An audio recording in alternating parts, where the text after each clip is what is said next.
ഉത്സവകാലം കഴിഞ്ഞു. മഴ തിമിർത്തു പെയ്യുന്നു. ഗജവീരന്മാർക്കിനി സൗഖ്യത്തിന്റെ 30 നാളുകൾ. ഗുരുവായൂർ ആനത്താവളത്തിൽ 30 ആനകൾക്കാണ് ഇക്കുറി സുഖചികിത്സ നൽകുന്നത്. മതപ്പാടുള്ളവയ്ക്ക് പിന്നീട് ചികിത്സ നൽകും. ഗജവീരൻ വിഷ്ണുവിന് ദേവസ്വം മന്ത്രി കടകംപള്ളി സുരേന്ദ്രൻ ആദ്യ ചോറൂറ നൽകിയതോടെയാണ് ചികിത്സയ്ക്ക് തുടക്കമായത്.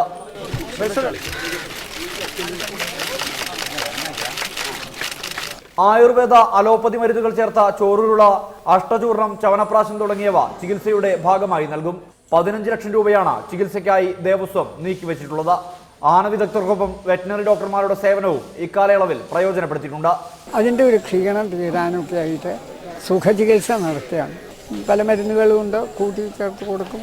പിന്നെ രോഗമുള്ളതിനാണെങ്കിൽ അതിന് ചില പ്രത്യേക തരത്തിലുള്ള മരുന്നുകൾ കൊടുക്കും. നേരത്തെ പകർച്ചവ്യാധികൾ ഒഴിവാക്കാനായി ആനകളുടെ രക്തപരിശോധനയുൾപ്പെടെ നടത്തിയിരുന്നു.